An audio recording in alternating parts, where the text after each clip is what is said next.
Bien, continuamos ahora con la mesa número 5 y vamos a iniciar con la ponencia Trabajadores Urbanos y Participación Ciudadana en Centroamérica en el contexto de las celebraciones del Centenario de la Independencia, 15 de septiembre de 1921. Nos acompañan en la mesa la doctora Patricia Fumero Vargas y también el máster Leoncio Jiménez. Esta primera ponencia nos la presenta la doctora Patricia Fumero Vargas. Ella es historiadora por la Universidad de Costa Rica, máster en educación en el Framingham State College en Massachusetts y doctora en historia por la Universidad de Kansas. También cursó estudios en Bellas Artes en la Universidad Autónoma de Centroamérica y en la Universidad de San Diego, California. Doña Patricia se ha desempeñado como docente e investigadora de la Escuela de Historia de la Universidad de Costa Rica y los doctorados de Sociedad y Cultura de la Universidad de Costa Rica y en el Estudios Latinoamericanos de la Universidad Nacional. También ella ha sido profesora en la Universidad Centroamericana y en la Universidad Nacional Autónoma en Nicaragua, así como en la Universidad de Guanajuato en México, en la Universidad de Panamá y en Estados Unidos, y en las universidades de Michigan y Kansas. Además de profesora e investigadora, la doctora Fumero ha laborado como directora general del Museo Nacional y presidenta del Consejo Internacional de Monumentos y Sitios ICOMOS, por sus siglas en inglés. En la Universidad de Costa Rica ha dirigido el doctorado de Estudios de la Sociedad y la Cultura y actualmente lidera el Instituto de Investigaciones en Arte, además de que ella es Premio en Investigación 2017. Doña Patricia. Muchas gracias. Muchas gracias por acompañarnos esta mañana en que, bueno, a partir de la buena organización de doña Eliseth, que nos convoca para pensar en función del centenario.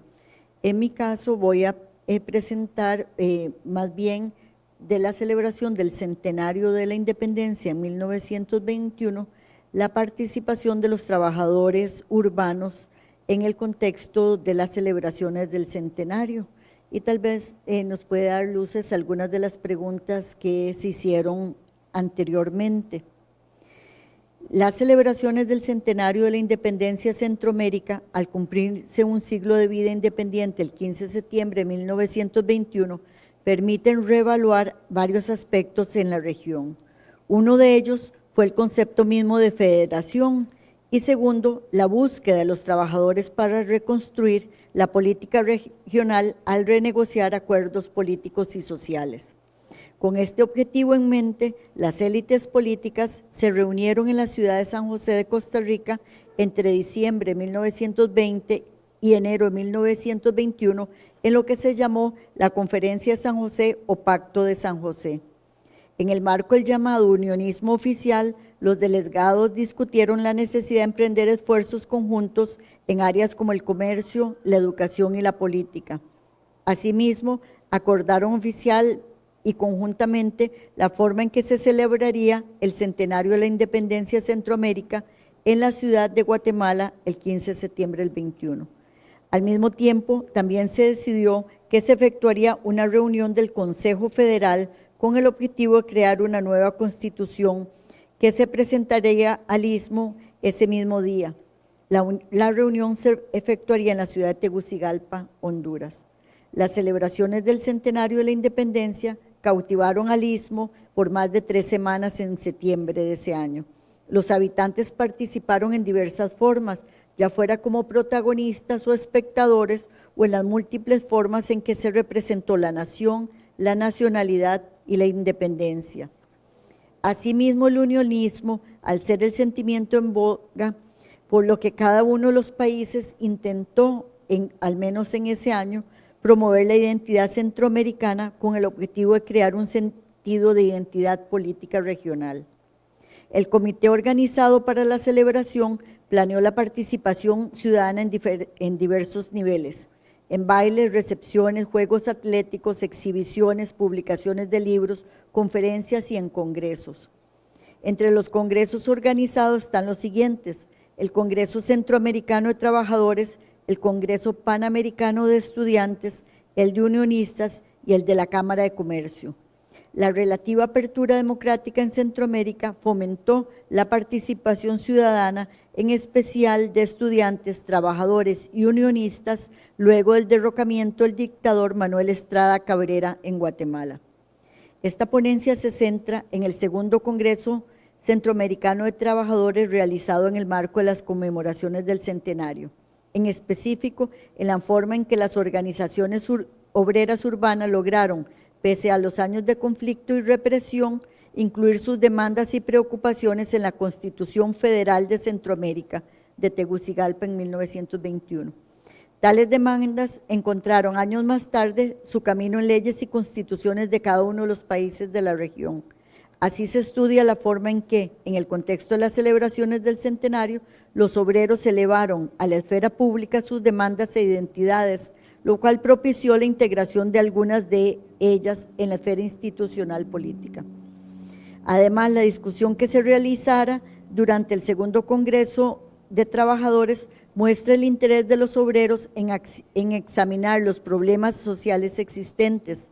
Las negociaciones de esas entidades en la esfera pública no están dentro del objetivo del presente trabajo. Al seguir la tradición unionista, los trabajadores, en el contexto de las celebraciones del centenario en la ciudad de Guatemala, formaron la Confederación Obrera Centroamericana, que el acrónimo es COCA, como una organización que agrupaba al movimiento obrero del Istmo. COCA estaba apoyada por la Federación Americana del Trabajo, que era la organizada por Samuel Gompers y que tenía mucho anticuerpo en el sector de empresarios, y la creación de una organización regional. Así, la creación de una organización regional de trabajadores es un indicador del interés de ciertos sectores en participar en movimiento regional o unionistas. El centenario abrió esa posibilidad y en las mentes la necesidad de participar no solo como entes individuales, sino como un ente colegiado centroamericano. Centroamérica tiene una larga tradición de organizaciones de trabajadores que han promovido la formación de identidades de clase, género y oficio. El creciente número de organizaciones fundadas a inicio de la década de 1920 es una consecuencia de la diversificación de actividades económicas y la relativa apertura de los regímenes políticos y el impacto de las ideologías asociadas con la Revolución Mexicana y la rusa de 1917. El espectro de las organizaciones atrajo una variedad de miembros que en muchos casos no pertenecían al mismo estrato social o económico, tipo de trabajo o ni siquiera tenían el mismo tipo de filiación religiosa o ideológica. Sin embargo, pese a la heterogeneidad de los miembros y tipos de organizaciones, la mayoría tenían un objeto común: el desarrollo de los trabajadores, la educación de sus miembros y una mejora en las condiciones de trabajo y de vivienda. Recuerden que estamos hablando en un periodo pre-sindicatos, ¿verdad? Que todavía son las trazas del siglo XIX, pero antes de la consolidación de los partidos comunistas y los sindicatos a finales de los 20, inicios de la década de 1930. La participación de trabajadores en las celebraciones del centenario se hizo posible por un influjo de nuevas ideas e ideologías y la creciente inclusión de nuevos sectores en el sistema educativo. Tanto es así que en el Congreso de Trabajadores Centroamericano es la primera vez que tenemos una nueva categoría, el intelectual trabajador, ¿verdad? Aquel trabajador que a su vez es intelectual. El segundo Congreso Centroamericano tenía varios objetivos. Los congresistas declararon la intención de establecer una comunicación permanente entre las organizaciones obreras y para lograrlo decidieron promover otra organización que llamaron Confederación Obrera Sindical de Centroamérica. Otro de los objetivos era estudiar y discutir las necesidades y las condiciones económicas de los trabajadores campesinos y jornaleros. Finalmente, los delegados se comprometieron a hacer posible que las resoluciones del Congreso fueran incluidas en leyes y constituciones en cada país, tomando como modelo la forma en que las resoluciones del Congreso Obrero fueron incluidas en la Confederación Federal posteriormente. Los representantes obreros y de los trabajadores estaban convencidos que la relativa apertura política en Centroamérica y su participación en la esfera pública y la relativa ampliación de la esfera política a inicios de esa década harían posible implementar las promesas efectuadas a sus agremiados. Y es muy claro, por ejemplo, ya que estamos aquí en Costa Rica, cómo muchas de las decisiones de este segundo Congreso que se ven reflejadas en la Constitución Federal de 1921, posteriormente van a ser incorporadas en las leyes en Costa Rica y en la Constitución del 48. El apoyo del Congreso de Trabajadores logró que se incluyera la participación del presidente de Guatemala, Carlos Luna Herrera, de su ministro de Relaciones Exteriores, Emilio Escamilla. Ambos asistieron a la inauguración del 12 de septiembre como invitados de honor. El Comité Oficial del Centenario también le dio la oportunidad a los trabajadores de participar junto con los delegados internacionales en los desfiles y les brindaron espacio para que dieran discursos.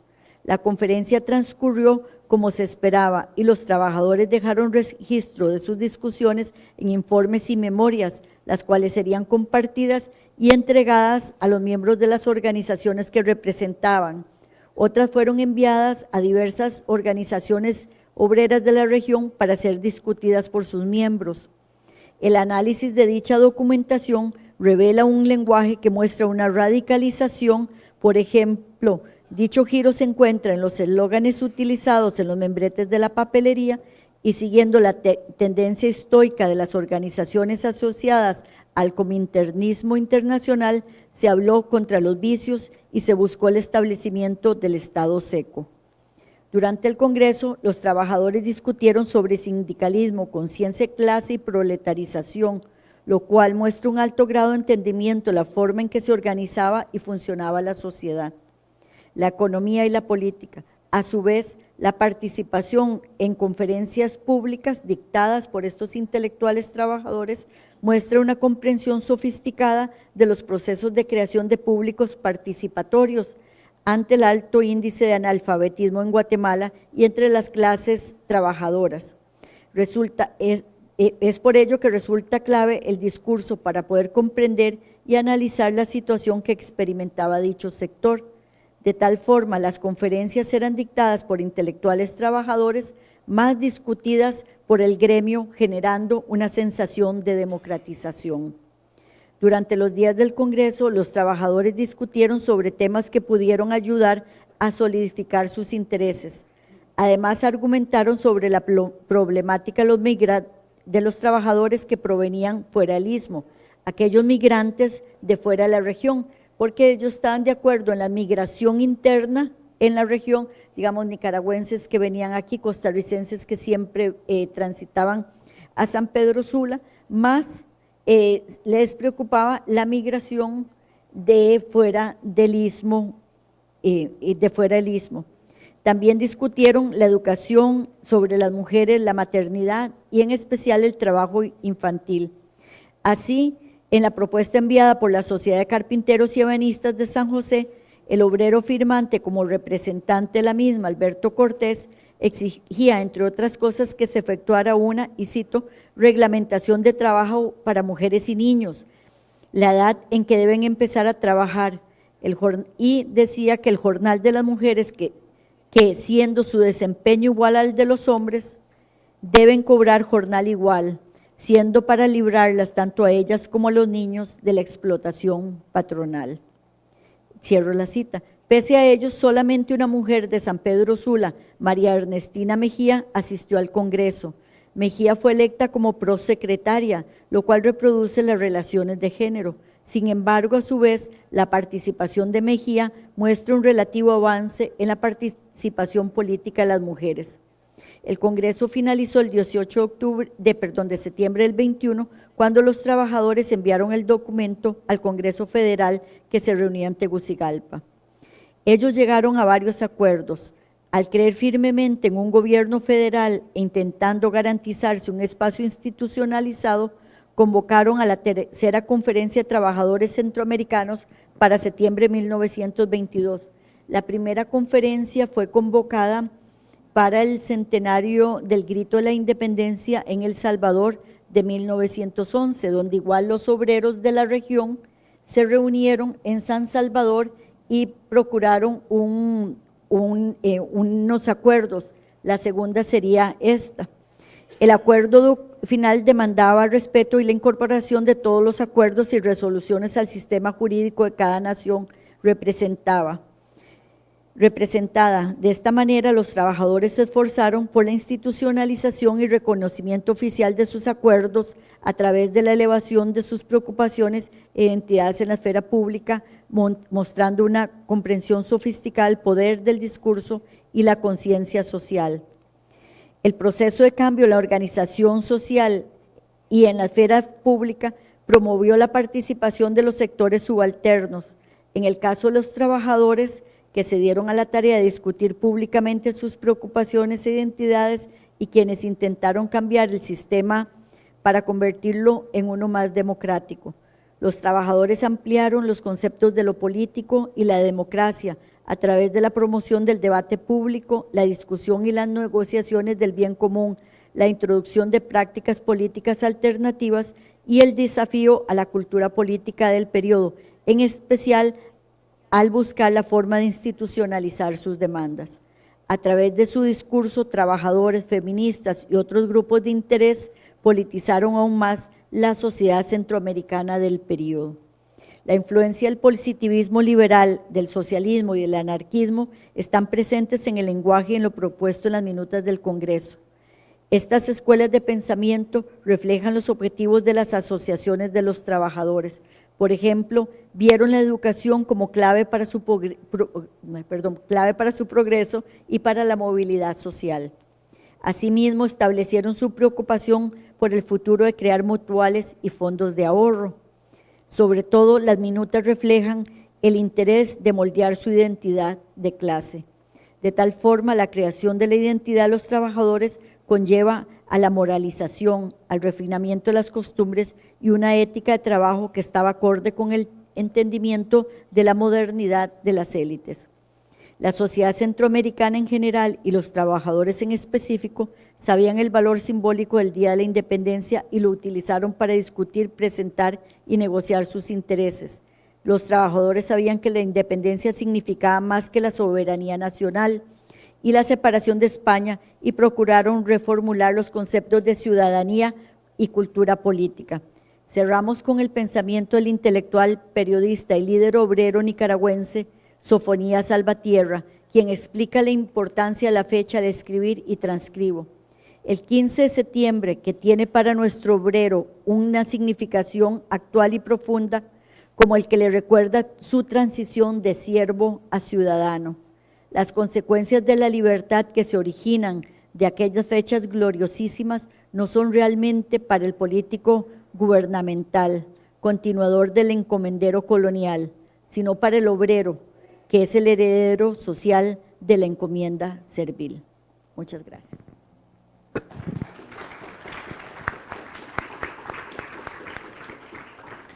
Bien, doña Patricia Fumero nos presenta la manera en que el sector obrero centroamericano se vincula con el contexto de la celebración del centenario de la independencia y de qué manera lo aprovecha. Lo hace en concreto a través de los congresos, el segundo Congreso Centroamericano de Trabajadores, y nos permite vincularlo como antecedente de legislaciones laborales que representan intereses de los obreros y que luego se incorporaron en leyes nacionales. También ella nos habla de que esto fue posible gracias a que estos nuevos sectores se logran insertar en el sistema educativo, de manera que es la primera vez que se presenta la figura del intelectual trabajador. Vamos a escuchar ahora la ponencia del señor Leoncio Jiménez Morales. Él es máster en Historia por la Universidad Nacional de Costa Rica, es ganador del premio Luis Demetrio Tinoco 2015 de la Universidad Autónoma de Costa Rica con la obra El homenaje en jardines y parques, escultura cívico-monumental costarricense en exteriores. Se ha desarrollado como docente tanto en la enseñanza secundaria como en la universitaria. En la enseñanza secundaria, su experiencia se ha dado en sistemas diurnos, nocturnos e IPEC. Actualmente labora para el Liceo de Río Frío en Sarapiquí. A nivel universitario, ha trabajado como profesor en carreras de educación en la Universidad de Costa Rica y la Universidad Nacional, así como docente en el área de Historia en la Universidad Latina y la Universidad Autónoma de Centroamérica. Él nos va a exponer sobre la independencia en la monumentalidad costarricense.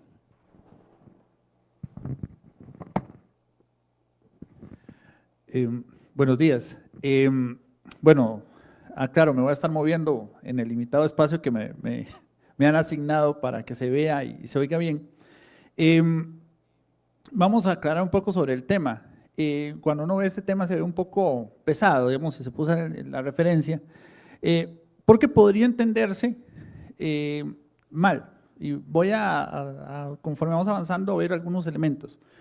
Bueno, formalmente, si consideramos los monumentos a la independencia, habría que referir que, si se puede catalogar, podríamos usar la referencia escolar, la periodización escolar que se usa, lo que Marvin nos decía en la mañana. Tenemos una referencia que va más o menos desde 1808 hasta la fundación de la República, más o menos es lo que se ha trabajado y hemos tratado de ubicarlos a partir de ese marco temporal. No hay un monumento a la independencia como tal, por lo menos en Costa Rica no, y los personajes referidos son jefes de estados o personajes que hay que leer la placa para saber que están referidos a la independencia, ¿verdad? No es algo que a primera entrada nosotros podemos saber que están basados en ese periodo o que estuvieron vinculados a ese proceso. Y eso nos revela las luces, digamos, lo importante, podemos usar entre comillas, que se puede entender este proceso, o sea que hay personajes que no son tan claves. Básicamente, si buscamos esto, vamos a tener muchos más personajes del proceso latinoamericano, centroamericano en algunos momentos. A nivel nacional, básicamente lo que encontramos es a Braulio Carrillo, a Cecilio Umaña, bueno, ahí está un error, ahí parece mal, José Martínez, latinoamericano, y Leónidas Briceño, Juan Mora Fernández, Nicolás Ulloa. Y esto es importante porque nos da la referencia qué tanto lo referimos. Más adelante podríamos ver un poco con las otras referencias, otros periodos, que muchos de estos personajes tienen más que ver con una diplomacia del bronce, si se puede llamar así, un elemento diplomático, una referencia, digamos, de otras naciones que buscan usar, digamos, presentar en el país homenajes a sus héroes de la independencia, que propiamente un interés de Costa Rica por la independencia. Bien, voy a hacer estos son algunos de estos personajes. Estas tres primeras que voy a presentar ya están desmontadas, estaban en la UNED. Fueron los únicos procesos como de un espacio claro de homenaje monumental, pero con un proceso de organización del campus fueron desmontados hace 3 años. Ahí tenemos a Florencia del Castillo, a Cecilio Umaña y Agustín Gutiérrez Zaval. Las placas están las frontales, que dan en referencia directa, y atrás una forma muy rara de hacer una placa, que era su oficio, profesión o referencia que se le da. Bueno, aquí tenemos ya en el Parque Heredia a Nicolás Ulloa, que hay que leer la placa para saber su papel en la independencia, y sobre todo en el papel, digamos, en las primeras etapas de la ciudad de Heredia. Cecilio Umaña tiene otra en la ciudad de Juan Vázquez de Moravia, perdón, en la ciudad de Moravia, y ahí sí tiene claro cuál es su papel con la independencia. De hecho, es la placa de las más grandes que he visto en el país, con una explicación bastante profunda de todo el personaje. Aquí simplemente nos dice benefactor, presbítero y benefactor, en esta particular. Bueno, después Castro Madrid, que es el cierre del periodo, y bueno, tenemos varios a Braulio Carrillo, esta que está en el Liceo Nocturno Braulio Carrillo, que está en el Parque Braulio Carrillo en San José, estéticamente bastante discutible. El que está en Oriamuno, tiene varias placas también explicando qué significa el monumento, por qué Braulio Carrillo y lo demás. Y está siempre con las banderas centroamericanas, eso es bastante interesante. Y Juan Mora Fernández, que fue un intento en 1921 para fortalecer esa idea de la independencia. Si vas se creía o se pretendía que iba a ser el monumento a la independencia, pero, y más adelante vamos a ver, un problema ahí, porque los sectores populares no fueron a celebrar con los sectores políticos esa inauguración. Entonces, el papel o lo que se pensaba que iba a desarrollar este monumento fue debilitado. Bueno, el uso de otros monumentos para las fiestas de independencia. Esto es en otro sentido. Estos son los periodos en cantidad de obras que tenemos en Costa Rica, por lo menos para el 2017. Si ustedes ven, bueno, antes del desmonte, ahí teníamos 31 piezas para la independencia, se perdieron 5. Ahora bien, vean que el Estado liberal tiene un periodo muy alto y el Estado benefactor. Ahora, digamos, la campaña nacional tiene relativamente pocas piezas. Ahora, si lo vemos de otra forma, no se va a ver, tranquilos, o sea, eso es lo primero que yo sé, era nada más para que tengamos una vislumbración. Si veíamos todas esas esculturas vistas de otra forma, imaginemos la escultura nacional como un álbum de estampas. Yo sé que muchas de las personas más jóvenes no conocen o no usaron ese tipo de entretenimiento, pero tal vez los un poquito mayores, los que algunas canas tenemos, nos recordaremos de ese tipo de uso. Tenemos algunas estampas que eran de página entera, otras que eran media página, otras chiquititas. Y algunas eran a colores, otras eran en blanco y negro, ¿verdad? Unas se tenían, ya cuando teníamos un libro de estampas muy sofis, tenían algunas que eran hasta en 3D o con marquitos de colores, ¿verdad? No sé si alguno se acuerda de estas, de Viva la Humanidad y todo ese tipo de álbumes. Ya había algunas caras que sí se acordaron de eso. Ok, imaginémonos que la escultura es eso. Entonces, cuando el monumento tiene cierto tamaño, está hecho en ciertos materiales, su realce aumenta, ¿verdad?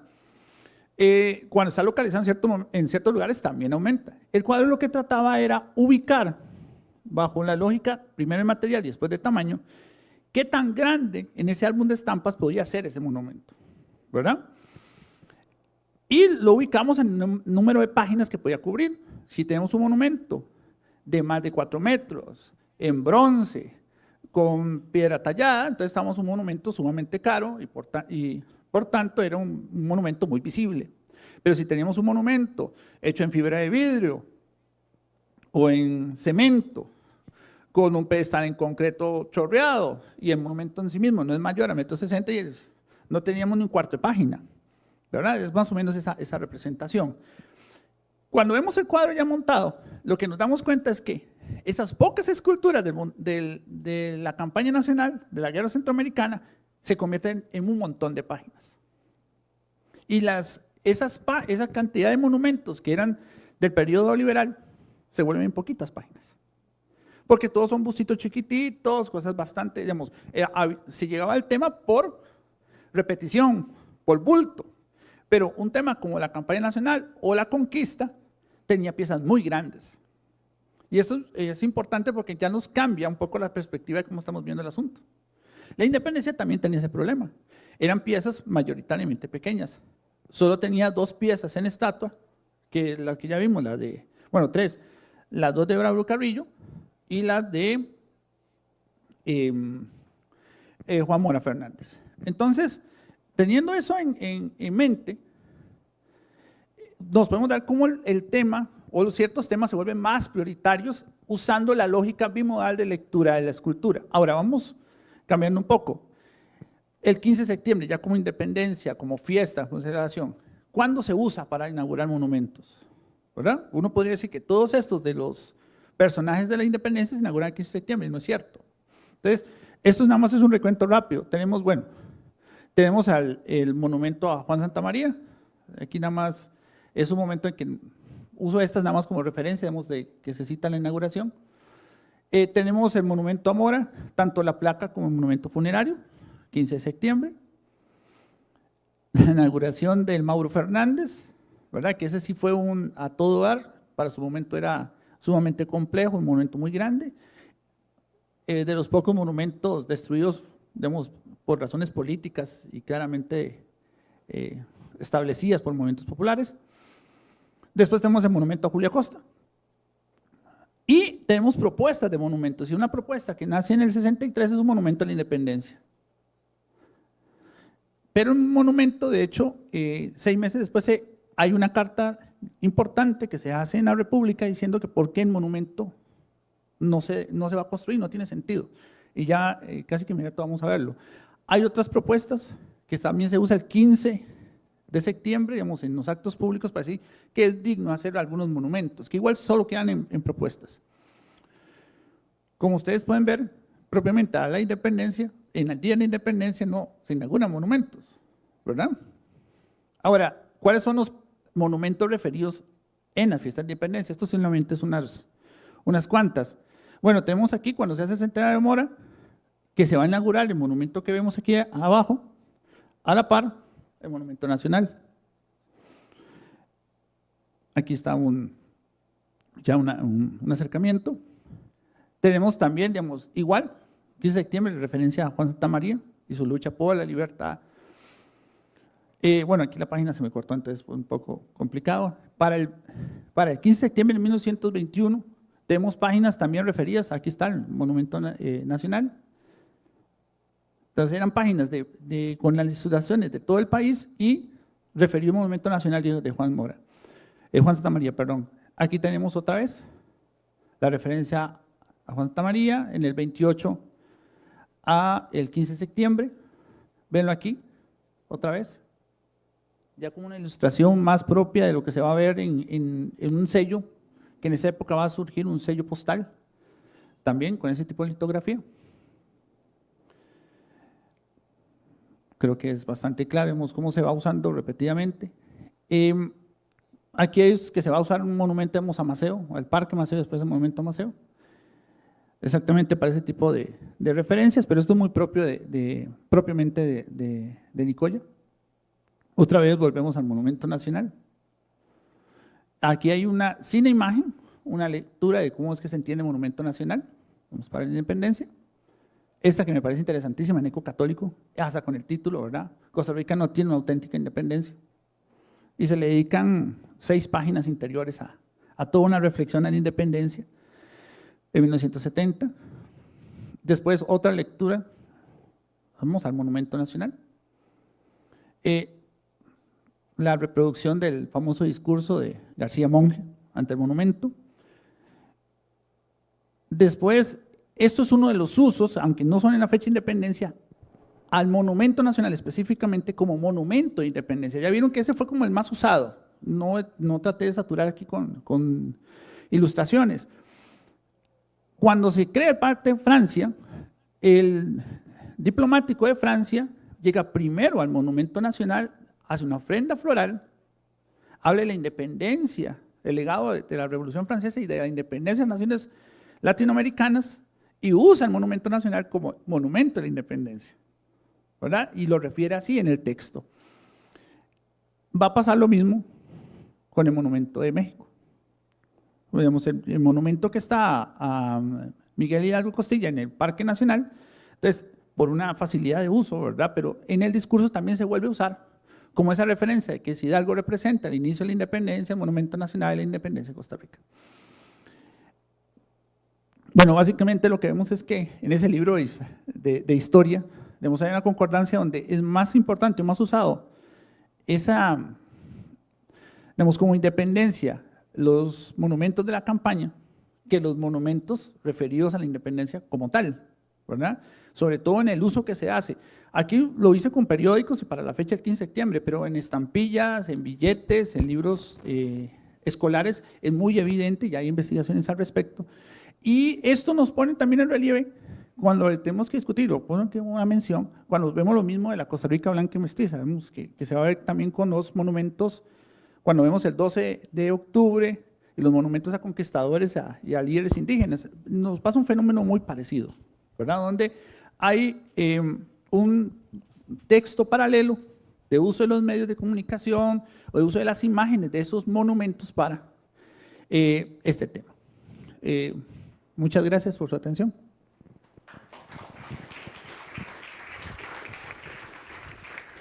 Bien, don Leoncio nos plantea entonces el vínculo del 15 de septiembre con el bronce, más bien referido a otros dos momentos de la historia, el 56 y la época de los Tinoco, y también nos hace referencia sobre el mito creador de la Costa Rica, también blanca y mestiza, en relación con esta forma de expresar nacionalidad. Abrimos ahora un espacio para preguntas. Nos piden que por favor seamos muy específicos, muy concretos a la hora de preguntar. Entonces tenemos espacio para 3 preguntas, nos dice Adrián. Muy bien.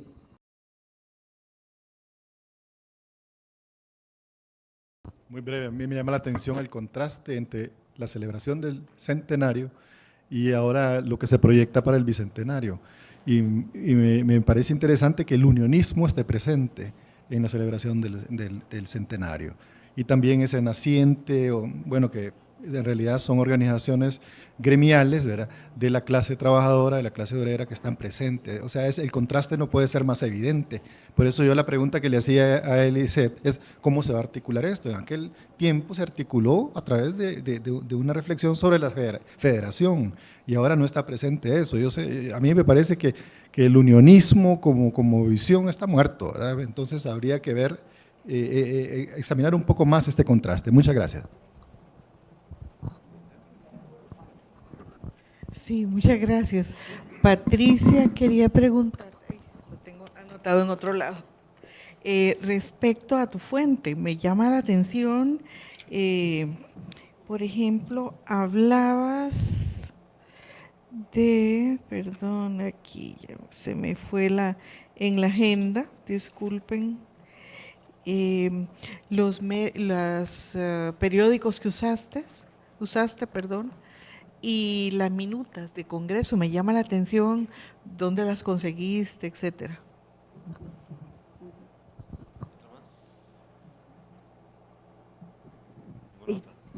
La ponencia, el teléfono no era para mandar mensajes, sino para medirme a mí misma, está programada para 15 minutos, es un resumen y aquí está el artículo ya completo para ver qué es lo que se va a organizar, sino para ver dónde publicar. Entonces queda muy reducido en cuanto al alcance. Como decía, entre diciembre de 1920 y el 21, ya desde antes en otro trabajo está, en el libro que editó, por cierto, Ethel E. García, está cómo los gobiernos de la región se organizaron para tener un encuentro que se llamó la Conferencia San José, y en vista de la Conferencia en San José y lo que se llamó el unionismo oficial, porque no es el mismo unionismo que nace a finales del 19, ellos decidieron que las celebraciones magnas de la independencia eran en Guatemala y que en los países eran celebracioncitas, ¿verdad? No la magnitud de la celebración de Guatemala, tanto es así que todos los países aportaron para las celebraciones de Guatemala y en diferido la escritura, por decirlo así, la constituyente para escribir la Constitución Federal sería en Tegucigalpa y por cierto la capitaneó el presidente de la República, Policarpio Bonilla, y las reuniones se hicieron en la Casa Presidencial en Tegucigalpa. Entonces se habían organizado y habían detectado los problemas comunes de Centroamérica, tanto de fronteras como de aduanas, de comercio. En ese marco y la gran publicidad que tuvo el Pacto de San José fue que se organizan estos congresos y uno de ellos el Congreso de los Trabajadores. Y es que es un periodo muy poco estudiado en la historia centroamericana. Es una ventana de democratización pequeñita que empieza con el derrocamiento de Estrada Cabrera y termina en 1920, más o menos en 1927, en donde se sienten con la libertad, tanto estudiantes como trabajadores, de convocarse, organizarse e irse a ver y discutir sus problemas en Guatemala, porque cada país envió representantes. Los representantes se discutieron dentro de los gremios y de cada uno de los países y mandan a sus representantes. Costa Rica, como no mandó, Astúa, que se me olvida el nombre de Astúa, que fue parte del gobierno, fue en nombre de Costa Rica. Entonces, ellos discutieron en una forma muy, muy detallada los problemas, los fueron desgranando en esas minutas. E inclusive, muy influenciados por el cominternismo internacional, era una morigeración total de las prácticas culturales de los obreros y que el voto solo debía ser para el pueblo y aquellos candidatos que surgieran de los sectores populares. Entonces, es un congreso sumamente interesante que ha sido poco visto, como tampoco ha sido muy analizada la Constitución Federal, que tengo otro capítulo sobre la Constitución Federal, porque es muy de avanzada, porque le da voto a las mujeres, reglamenta las prácticas del trabajo de niños, bueno, se anticipa lo que hoy conocemos el PANI, ¿verdad? Y a las leyes sobre el trabajo infantil y el trabajo de las mujeres. Entonces, sí se da y se posibilita en este marco de democracia, esta ventana de democratización, como la llamo yo, que se dio en el 21 y que fue como de mucha esperanza para los sectores antes que vinieran las represiones como las de ustedes en los años 30, ¿verdad? Que fueron terribles. Y en cuanto a las fuentes, todo el trabajo es de fuente primaria. Es en periódicos de toda la región y en las minutas, tanto del Congreso de Trabajadores como de la Constitución, de la creación de la Constitución Federal, gracias a fondos concursables del gobierno gringo, que me permitió viajar por toda la región durante casi 2 años, recogiendo las fuentes primarias, y que todas esas fuentes primarias, todas las fotos, en ese momento, ¿verdad?, no teníamos teléfonos inteligentes, fotos y fotocopias, yo las doné al Centro de Investigaciones Históricas. Entonces, las minutas están y el resumen, todo está, yo lo doné al CIAC, porque ya yo no lo tengo. Entonces, todo está para todos aquellos que le interesen verlo, están en buen principio en el CIAC. Gracias. Y bueno, y un comercial, aunque es muy feo autocomerciarse, ¿verdad? Aquí hay un libro sobre el Monumento Nacional, por si quieren adquirirlo. Bien, de esta manera damos concluida la mesa 5. Tenemos ahora el tiempo de almuerzo. Dentro de 1 hora retomamos acá, tenemos la mesa 6, Medio Ambiente y Economía y Social, que tendrá la ponencia de Anthony Gebel, la insustentabilidad del porvenir hacia una lectura socioecológica de la modernización capitalista del agro en Costa Rica, región central, 1890-1950, y un balance de los cambios en los paisajes y actividades productivas a lo largo del siglo de la independencia con Patricia Clar. Después tendríamos la de Memorias Compartidas de la Guerra Centroamericana, pero eso es dentro de 1 hora. Por ahora, muchísimas gracias.